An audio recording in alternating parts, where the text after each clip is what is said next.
நமக்கு ஒருவேளை உலகம் முழுவதும் சொந்தமாய் இருந்தாலும் இருதயத்திற்கு திருப்தி அளிக்கக்கூடியது என்று மனிதன் கருதும் எல்லா பொருட்களையும் நாம் உடையவர்களாய் இருந்தாலும் அது எல்லாம் மாயையே.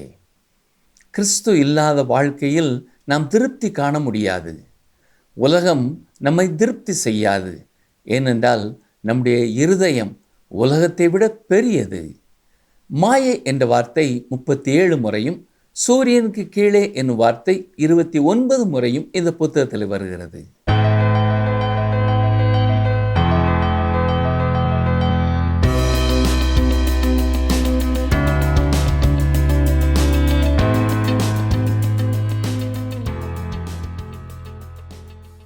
கிறிஸ்தவுக்குள் பிரியமானவர்களே, உங்களை மீண்டும் இந்த நிகழ்ச்சியின் மூலம் சந்திப்பதில் மிகுந்த மகிழ்ச்சி அடைகிறோம். சென்ற நிகழ்ச்சிகளிலே நாம் பிலிப்பியருக்கு எழுதப்பட்ட நிருபத்தை குறித்து தியானித்தோம். அதில் நாம் அனைவரும் எல்லா நிலையிலும் சந்தோஷமாக இருக்க வேண்டும், கிறிஸ்தவுக்குள் சந்தோஷமாக இருக்க வேண்டும் என்பதை குறித்தும் ஆழமாக தியானித்தோம்.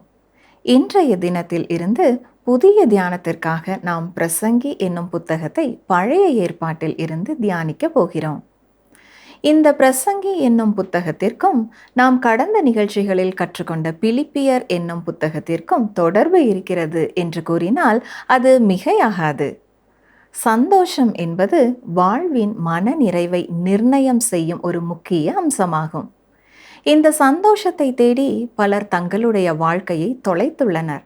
ஏனென்றால் இந்த சந்தோஷம்தான் நம் வாழ்க்கையின் அர்த்தத்தை முழுமையடைய செய்வது. எக்ஸிஸ்டென்சியத்தின் தந்தை சோரன் கெய்கார்ட் மகிழ்ச்சியை மனிதன் தன்னை கண்டுபிடிப்பதிலேயே இருக்கிறது என்று நம்பினார். அவரின்படி மகிழ்ச்சி என்பது பரிணாமங்களை தாண்டி மனிதனின் சுய உணர்வில் உருவாகிறது. மனிதனின் சுதந்திரம், தேர்வுகள் மற்றும் அவற்றின் விளைவுகள் சுய மகிழ்ச்சியை உருவாக்கும் என்று அவர் கூறினார். இந்த அர்த்தமான மகிழ்ச்சியை அர்த்தமற்ற முறையில் தேடிய சாலமன் ராஜாவை குறித்தும் அவருடைய வாழ்க்கை தத்துவங்களை குறித்தும் தான் இன்றிலிருந்து பார்க்க போகிறோம். பிரசங்கி புத்தகத்தில் வாருங்கள் இன்றைய தியானத்தில் இணையலாம். அன்பானவர்களே, சாலமோனின் பிரசங்கி புத்தகத்தை இன்று முதல் கற்றுக்கொள்ள இருக்கிறோம். இது நம் ஒவ்வொருவருக்கும் பயனுள்ளதாக அமையும்படியாக கர்த்தரை நோக்கி ஜெபிப்போமா? எங்களை அதிகமாக நேசிக்கும் எங்கள் நல்ல கர்த்தாவே, உமது வார்த்தைகளான வேத புஸ்தகத்திற்காக உமக்கு ஸ்தோத்திரம் செலுத்துகிறோம். இந்த ஜீவன் உள்ள உம்முடைய வார்த்தைகள் மூலம் இன்றும் நீர் எங்களோடு பேசுவதற்காக உமக்கு ஸ்தோத்திரம் ஐயா. சாலமோனுக்கு நீர் கொடுத்த ஞானத்திற்காக நாங்கள் நன்றி செலுத்துகிறோம். அவர் மூலமாய் இன்றும் நீர் எங்களுக்கு கற்றுத்தரும் சத்தியங்களுக்காக, அருமையான பாடங்களுக்காக உமக்கு ஸ்தோத்திரம், உமக்கு ஸ்தோத்திரம், உமக்கு ஸ்தோத்திரம் செலுத்துகிறோம். இந்த ஜெபத்திலே கலந்து என்னோடு ஜெபிக்கிற ஒவ்வொரு சகோதரனையும் சகோதரியையும், அருமையான அம்மாவையும் ஐயாவையும், அவர்களது வாழ்க்கை சரித்திரத்தையும் கர்த்தர் அறிந்திருக்கிறீர். அவர்கள் ஆத்தும சரீர வேதனைகளையும் நீரே அறிந்திருக்கிறீரப்பா. இந்த நாட்களிலே அவர்கள் எதை குறித்து அதிகமாய் சிந்திக்கிறார்களோ அதை குறித்தே நீர் அவர்களோடு பேச வேண்டும் என்று சொல்லி நாங்கள் ஜெபிக்கிறோம். நீரே அவர்களை வழி நடத்தும். மீட்பர் இயேசு கிறிஸ்துவின் வல்லமையுள்ள நாமத்தினாலே மனத்தாழ்மையோடு வேண்டிக் கொள்கிறோம் பிதாவே, ஆமேன். சாலமோன் ஒரு சிறந்த எழுத்தாளர். இது பெரும்பாலான வேத வல்லுநர்கள் ஏற்றுக்கொள்ளும் ஒரு காரியம்தான். இந்த பிரசங்கி புத்தகத்தோடு கூட நீதிமொழிகள், உன்னத பாட்டு போன்ற புத்தகங்களையும் சாலமோன் எழுதியிருக்கிறார். இந்த பிரசங்கி நீதிமொழிகளை விட முற்றிலும் வித்தியாசமானது. நீதிமொழிகளின் புத்தகத்திலே சாலமோனுடைய ஞானத்தை பார்க்கிறோம். ஆனால் பிரசங்கி புத்தகத்திலே அவருடைய அறிவீனத்தை நாம் பார்க்கிறோம். இந்த புத்தகம் அவர் தேவனை விட்டு தூரமாய் வாழ்ந்த பொழுது தனது வாழ்வை பற்றி எழுதிய சுயசரிதை என்று கூறலாம். பிரசங்கி என்ற சொல்லிற்கு அர்த்தத்தை கவனிப்போம் என்றால் அது பிரசங்கிப்பவர் அல்லது தத்துவ ஞானி என்று பொருள்படுகிறது. நாம் தத்துவ ஞானி என்று கூறுவதையே தெரிந்தெடுத்துக் கொள்வோம். ஏனென்றால் இதுவே தவறாக புரிந்து கொள்வதை தடுக்கும் ஒரு வார்த்தையாயிருக்கிறது. நாம் வேதத்தில் உள்ள ஒவ்வொரு புத்தகத்தையும் நன்கு புரிந்து கொள்ள வேண்டுமென்றால் அந்த புத்தகம் எந்த நோக்கத்திற்காக எழுதப்பட்டிருக்கிறது என்பதை முதலாவது அறிந்து கொள்ள வேண்டும். இந்த புத்தகத்தின் பின்னணியை பார்த்து அதன் தெளிவான நோக்கத்தை வரைபடம் போல நாம் அறிந்து கொள்ள வேண்டும். மேலும் நாம் வேத வசனத்தை கூர்மையாக கவனிக்கும் முன்னர் தொலைநோக்கி கருவியை கொண்டு மொத்தமாக நாம் பார்க்க வேண்டும். வேதத்தில் உள்ள மற்ற புத்தகங்களை இவ்வாறு காண்பதை விட இந்த புத்தகத்தை நாம் அதிகமாகவே தொலைநோக்கி கொண்டு பார்க்க வேண்டியவர்களாக இருக்கிறோம். இந்த புத்தகம் தேவனுக்கு தூரமான மனித தத்துவத்தை கொண்டிருக்கிறது என்றாலும் இதன் முடிவு பகுதி சரியான வேதத்திற்கு ஒத்த முடிவை கொண்டுள்ளது. இதை போன்ற ஒரு முடிவைத்தான் ஒவ்வொரு தத்துவ புத்தகங்களும் உடையதாக இருக்க வேண்டும். பிரசங்கி புத்தகத்தின் இந்த காரியத்தை குறித்து நாம் முதலாவது அறிந்து கொள்ள வேண்டும். ஏனென்றால் இதில் உள்ள அநேக வேத வசனங்கள் மற்ற வேத வசனங்களோடு முரண்பட்டது போல காணப்படுவதின் காரணத்தை அப்பொழுதுதான் நீங்கள் புரிந்து கொள்ள முடியும். பிரசங்கியின் புத்தகத்தில் உள்ள சில வசனங்கள் சில மக்களால் தவறாக எடுத்து பயன்படுத்தப்படுவதை பார்க்கும் பொழுது இது நமக்கு அச்சத்தை விளைவிக்கக்கூடியதாக இருக்கிறது. தேவன் இல்லை என்று சொல்கிறவர்கள் இதிலிருந்து சில வசனங்களை எடுத்து மேற்கோளிட்டு காட்டுகிறார்கள். வால்டர் என்ற பிரெஞ்சு நாட்டு தத்துவஞானி இதற்கு எடுத்து காட்டாவார். வாழ்வில் எப்பொழுதுமே குற்றம் குறையை அதிகமாய் காண்கிறவர்கள் இந்த புத்தகத்திலிருந்து வசனத்தை எடுத்தாளுவதை நீங்கள் பார்க்கலாம். இது தவிர அநேக சபை மக்கள் இதில் உள்ள அநேக வசனங்களுக்கு முற்றிலும் மாறுபட்ட விளக்கத்தையும் கொடுப்பதை நீங்கள் பார்த்திருப்பீர்கள். பொதுவாக மனிதர்கள் தேவனுடைய உதவியில்லாமல் மகிழ்ச்சியாயிருக்க பல வழிகளை முயற்சிக்கிறார்கள். கோடிக்கணக்கான மக்கள் இன்று அவ்வாறு முயற்சிப்பதை நீங்கள் அனுதினமும் பார்க்கிறீர்கள். ஆனால் அது வீணாகவே சென்று முடிவடையும் என்பதை இந்த பிரசங்கியின் புத்தகம் மிக தெளிவாக எடுத்து காட்டுகிறது. சாலமோன் ஒரு ஞானிதான். அவனிடத்திலே தேவன் கொடுத்த ஞானம் இருந்தது. என்றாலும் மனிதனுக்கு தெரிந்த வழிகளிலே முயற்சிகளிலே அவரும் ஈடுபட்டு இறுதியில் அதன் முடிவை மாயையாயிருக்கிறது என்றே சொல்கிறார். மாயை என்ற சொல் வெறுமை மற்றும் நோக்கமின்மை என்ற அர்த்தத்தை கொடுக்கிறது. வாழ்க்கையிலே திருப்தி என்பதை மனிதனுடைய வழிகளிலே முயன்று தெரிந்து கொள்ள முடியாது. யோபுவின் வாழ்க்கையை பாருங்கள். அவன் நீதிமானாய் இருந்த பொழுதிலும் அவன் தேவன் பார்வையிலே பாவியாகவே இருப்பதை தேவன் அவனுக்கு காண்பித்தார். அதே போல இங்கே பிரசங்கியின் புத்தகத்திலே சாலமோன் ஞானியாயிருந்த போதிலும் அவன் தேவனுடைய பார்வையிலே மூடனாகவே இருக்கிறான் என்பதை அவன் சாலமோனுக்கு காண்பிக்கிறார். இதிலிருந்து அநேக ஞானிகள், அறிவாளிகள், இறையியல் பட்டம் படித்தவர்கள், அறிவியல் அறிஞர்கள் பாடம் கற்றுக்கொள்ள முடியும். அவர்கள் எவ்வளவுதான் ஞானமுடையவர்களாக இருந்தாலும் ஞானத்தை வளர்த்து கொள்ள எவ்வளவுதான் முயற்சி எடுத்துக்கொண்டாலும் மறுபடி பிறக்காத ஒருவராக அவர்கள் இருப்பார்கள் என்றால் அவர்கள் தேவனுடைய பார்வையிலே மூடர்களாகவே இருக்கிறார்கள். இது ஒருவேளை அறிவை முக்கியத்துவப்படுத்துகிற மக்களுக்கு ஏற்றுக்கொள்வதற்கு சற்று கடினமான ஒரு காரியமாக இருக்கலாம். கிறிஸ்து இல்லாத ஒரு வாழ்க்கையிலே நாம் திருப்தி அடைய முடியாது என்றே பிரசங்கியின் புத்தகம் கற்றுக் கொடுக்கிறது.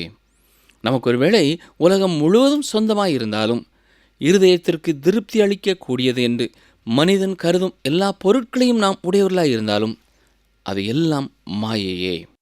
கிறிஸ்து இல்லாத வாழ்க்கையிலே நாம் திருப்தி கொள்ள முடியாது. உலகம் நம்மை திருப்தி செய்யாது. ஏனென்றால் நம்முடைய இருதயம் உலகத்தை விட பெரியது. மாயை என்ற சொல் 37 முறை இந்த புத்தகத்திலே வருகிறது. அதே போல சூரியனுக்கு கீழே என்ற வாக்கியமும் 29 முறை வருகிறது. அடுத்ததாக என் உள்ளத்திலே சொல்லிக்கொண்டேன் என்ற வாக்கியமும் அடிக்கடி வருவதை நீங்கள் பார்க்கலாம். அதாவது இந்த புத்தகம் மனிதனுடைய இருதயத்தின் ஆழ்ந்த சிந்தனையை உள்ளடக்கியதாக இருக்கிறது. மனிதன் தன்னுடைய ஆய்வினாலும் சொந்த அறிவினாலும் அடைந்த முடிவான கருத்துக்களை இது கொண்டிருக்கிறது. சாலமோனுடைய இந்த கருத்துக்கள் அவருடைய மனதின் முடிவுகளாக இருந்தாலும் அதை பற்றி நமக்கு சொல்கிற வேத வசனங்கள் ஆவியினாலே ஏவப்பட்டதாக இருக்கிறது. இந்த காரணங்களினாலே தான் மாயை மற்றும் சூரியனுக்கு கீழே மற்றும் என் உள்ளத்திலே சொல்லிக்கொண்டேன் என்ற வாக்கியங்கள் இந்த புத்தகத்திலே காணப்படுகிறது. நாம் இப்பொழுது பிரசங்கியின் புத்தகத்திலே முதலாவது அதிகாரத்தை தியானிக்கும்படி கடந்து செல்வோம். இந்த பிரசங்கியின் புத்தகத்திலே காரண காரியங்களையும் இனிய சொற்களையும் நாம் பார்க்க முடியும். இது கோர்வையாக தொகுத்து வழங்கப்பட்ட வசனங்கள் மட்டுமல்ல. இந்த புத்தகம் ஒரு பிரச்சனையை கூறுவதோடு ஆரம்பமாகிறது. இந்த உலகத்தில் எல்லாமே மாயையாய் இருக்கிறது என்ற கருத்து நம் முன்னாலே வைக்கப்பட்டு இந்த புத்தகம் ஆரம்பமாகிறது. பின்னர் இதற்கான ஆய்வு மேற்கொள்ளப்படுவதையும் நாம் பார்க்கிறோம். பலதரப்பட்ட துறைகளிலே பலதரப்பட்ட சூழ்நிலைகளிலே சாலமோன் இந்த ஆய்வை செய்கிறார். இவைகளிலே திருப்தி செய்யும் ஏதுக்கள் உண்டா என்று தேடி பார்க்கிறார். அறிவியல், இயற்கை விதி, ஞானம், தத்துவம், மகிழ்ச்சி, பொருளியல், இம்மைக்காக வாழ்கின்ற வாழ்க்கை போன்றவற்றினாலே முயற்சி செய்கிறார். மேலும் சமயம் சார்ந்தவை, செல்வம், நீதியை சார்ந்தவை போன்றவற்றினாலேயும் இவருடைய ஆய்வு தொடர்கிறது. பின்னர் இந்த புத்தகத்தின் இறுதி வசனங்களிலே தன்னுடைய ஆய்வுகளின் முடிவை அறிவிக்கிறார். ஒவ்வொரு ஆராய்ச்சியின் முடிவிலேயும் சொல்லப்பட்டிருக்கிற முடிவுகள் யாவும் மனித பிரகாரமானவை. அது தேவனுடைய சத்தியம் அல்ல என்பதை நாம் எப்பொழுதும் நினைவிலே கொள்ள வேண்டும். ஏனென்றால் இது சூரியனுக்கு கீழே வாழும் மனிதனின் எண்ணங்கள். இங்கே நீங்கள் ஒன்றை புரிந்து கொள்ள வேண்டும். வேத வசனம் எல்லாம் தேவனுடைய ஆவினாலே அருளப்பட்டிருக்கிறது. தேவ ஆவினாலே ஏவப்பட்டு எழுதப்பட்டதால் வேதத்தினுடைய வார்த்தைகள் மிக துல்லியமானதாய் இருக்கிறது. இதற்கு ஆவியின் ஏவுதல் உத்தரவாதம் கொடுக்கிறது. அதற்காக அதில் உள்ள எல்லா கருத்துக்களும் ஆவியின் ஏவுதலின்படியானது என்று சொல்லக்கூடாது. நாம் அந்த வசனத்தை முழுமையாக பார்க்க வேண்டும். யார் கூறினார்கள், எந்த சூழ்நிலையிலே கூறினார்கள், இதை எல்லாவற்றையும் கவனிக்க வேண்டும். உதாரணமாக, யூதாஸ் இயேசு கிறிஸ்துவை காட்டிக் கொடுத்த நிகழ்ச்சியை ஆவியானவர் ஏவி எழுதி வைத்திருக்கிறார். ஆனால் யூதாஸின் செய்கை ஆவியானவரால் ஏவப்பட்ட செய்கை அல்ல, அது சாத்தானுடைய செயல். அதே போல சாலமோன் தேவனில்லாத ஒரு வழியிலே நிறைவை கண்டடைய முயற்சித்த பொழுது கூறிய எல்லா வாக்கியங்களும் தேவனுடைய சிந்தனைக்கு ஒத்ததாக இல்லை. ஆனால் சாலமோன் கூறிய யாவையும் மிக துல்லியமாக ஆவியானவரால் வேதத்திலே பதிவு செய்யப்பட்டிருக்கின்றன. பிரசங்கி 1 அதிகாரம் 1 வசனத்தை பாருங்கள். தாவீதின் குமாரனும் எருசலேமின் ராஜாவும் ஆகிய பிரசங்கியின் வாக்கியங்கள். இந்த வசனம் சாலமோனை தவிர வேறு யாருக்கும் மிக சரியாக பொருந்தாது. தாவீதிற்கு அநேக பிள்ளைகள் இருந்தார்கள். ஆனால் சாலமோன் ஒருவனே எருசலேமின் ராஜாவாய் இருந்தவன். சாலமோன் ஒரு தத்துவ ஞானியும் கூட. அவனுக்கு தேவனால் கொடுக்கப்பட்டிருந்த ஞானமும் இருந்தது என்பதை நாம் அறிந்திருக்கிறோம். சாலமோனுக்கு கொடுக்கப்பட்ட ஞானம் நாம் நினைப்பதை போன்றல்லாமல் சற்று வித்தியாசமானதாகவே காணப்பட்டது. சாலமோனுக்கு ஆவிக்குரிய ஞானம் கொடுக்கப்பட்டது என்று நாம் நினைக்கிறோம். ஆனால் அந்த ஞானத்தை அவன் கேட்கக்கூட இல்லை என்று வசனத்திலே பார்க்கிறோம். 1 ராஜாக்கள் 3 அதிகாரம் 9 வசனத்திலே சாலமோனுடைய ஜெபத்தை கவனியுங்கள். ஆகையால் உமது ஜனங்களை நியாயம் விசாரிக்கவும் நன்மை தீமை இன்னதென்று வகையறுக்கவும் அடியேனுக்கு ஞானமுள்ள இருதயத்தை தந்தருளும். ஏராளமாயிருக்கிற இந்த உமது ஜனங்களை நியாயம் விசாரிக்க யாராலே ஆகும் என்றான். எனவே தேவன் அவன் கேட்டுக்கொண்டபடியே ஆளுகை செய்வதற்கான ஞானத்தை அவனுக்கு கொடுத்தார். எனவே சாலமோன் நாட்டை ஆளுவதிலே, பொருளாதாரம் போன்றவற்றிலே மிக சிறந்த பணியை செய்தார் என்பதிலே சந்தேகமில்லை. அவர் சமாதானத்தை தன் நாட்டிலே கொண்டு வந்தார். மற்ற நாடுகளில் உள்ளவர்கள் அவருடைய தேசத்திற்கு வந்து கற்றுக்கொள்ளவும் சாலமோனுடைய ஞானத்தை அடையவும் விரும்பினார்கள்.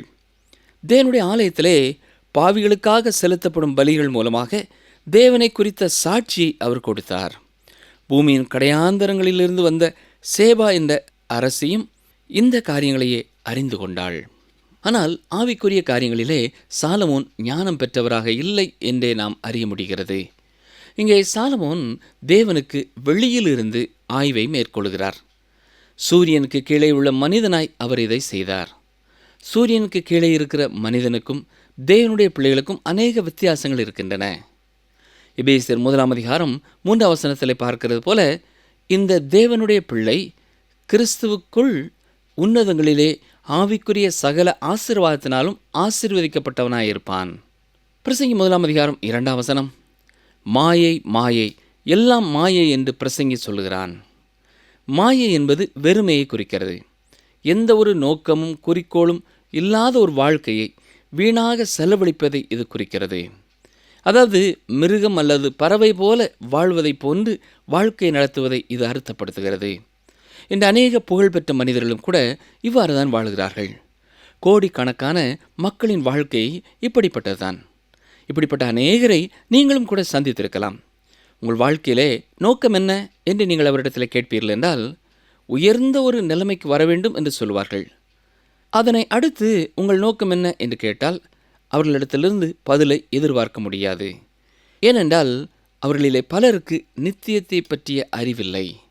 எனவே எந்த நோக்கமோ குறிக்கோளோ அவர்களுடைய வாழ்க்கையிலே இல்லை. வழிகளை செவ்வைப்படுத்தி கிறிஸ்துவுக்கு நேராய் ஓடுகிற வழியை பற்றி செல்ல வேண்டும் என்ற குறிக்கோள் இல்லாமல் மாயையான வாழ்க்கை நடத்துகிறார்கள். இது வெறுமையான பெரிய பையை சுமந்து செல்வது போல காணப்படுகிறது இல்லையா? இதுவும் சாலமோனுடைய முடிவான எண்ணங்களில் ஒன்று. எல்லாம் மாயை. நீதிமொழிகளின் புத்தகத்திலே ஞானமாகிய முத்துக்களை சாலமோன் தருகிறதை நாம் பார்த்தோம். இங்கே பிரசங்கியிலே அறிவீனமாகிய சிறு கற்களை தருகிறார். உன்னத பாட்டிலே பார்ப்பீர்கள் என்றால் அங்கே அன்பே முக்கியமான கருத்தாய் வருகிறது. எனவே ஞானம், அறிவீனம், அன்பு இந்த 3 துறைகளிலேயும் சாலமோன் கை தேர்ந்தவராய் காணப்படுகிறார். எவ்வாறு மூடத்தனமாக காணப்பட வேண்டும் என்பதை அவர் அறிந்திருந்தார்.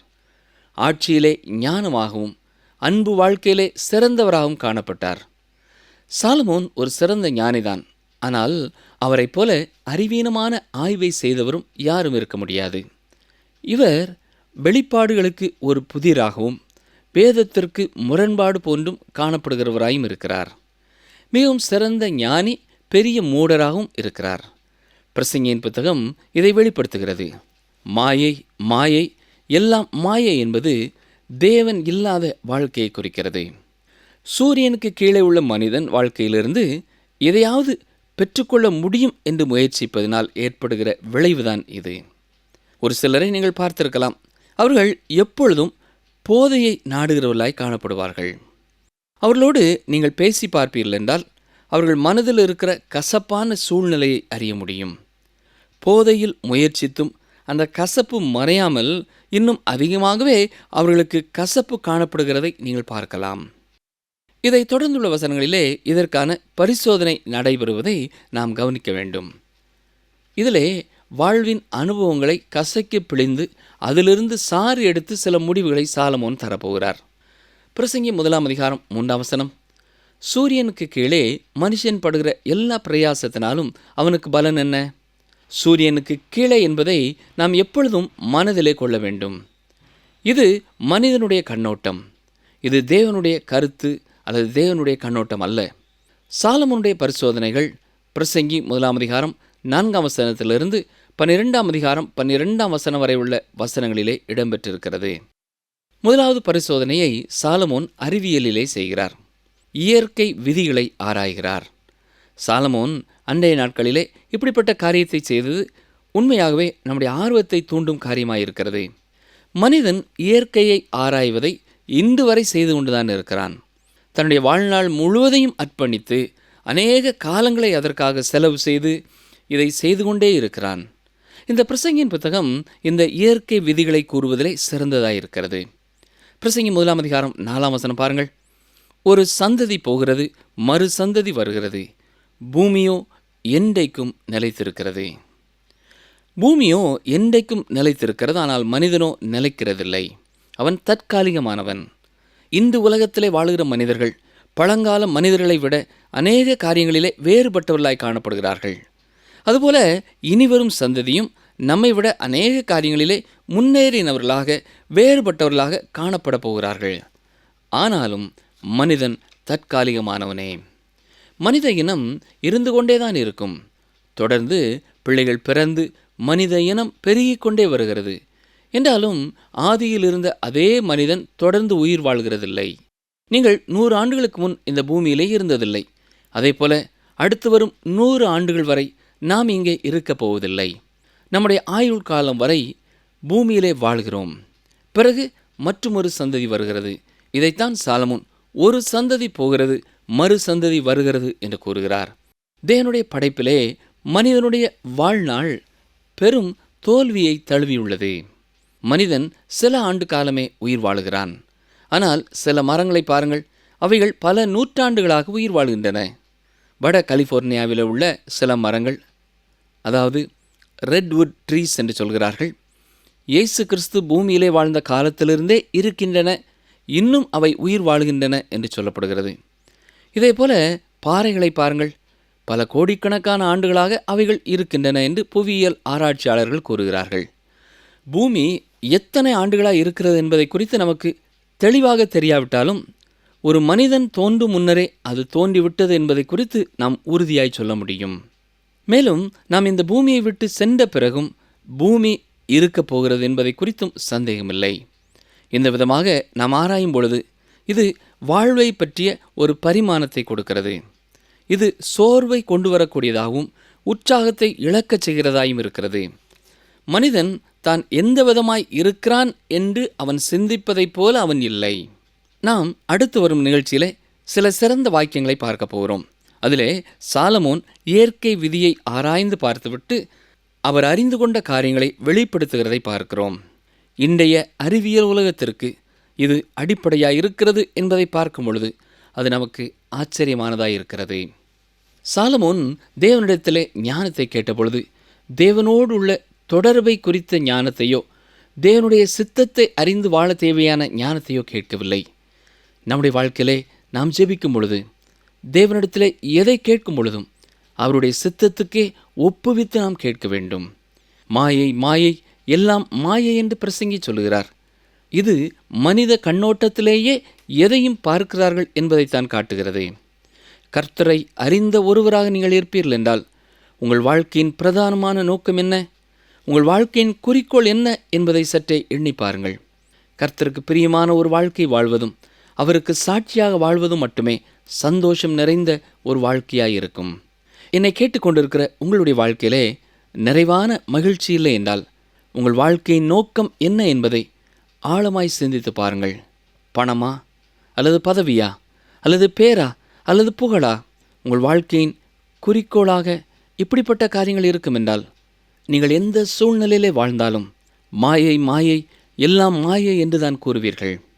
இயேசு என் பாவத்தின் தண்டனையை சுமந்து தீர்த்தார் என்பதை பூரணமாக விசுவாசித்து அவருக்கு நம்முடைய வாழ்க்கையிலே நாம் இடம் கொடுக்கிறது மட்டுமல்ல, முழு ஆளுகையையும் கொடுக்கும் பொழுது நான் ஏன் வாழ்கிறேன் என்ற எண்ணம் நமக்கு வராது. நம்முடைய வாழ்க்கை ஒரு அர்த்தமுள்ள வாழ்க்கையாக மலரும் என்பதிலே சந்தேகமில்லை. ஜெபிப்போமா? எங்களை நேசிக்கிறங்கள் அன்பின் ஆண்டவரே, பிரசங்கியின் புத்தகத்தை குறித்த சில முகவுரையான காரியங்களை இன்றைக்கு நாங்கள் சிந்தித்தோம் ஐயா.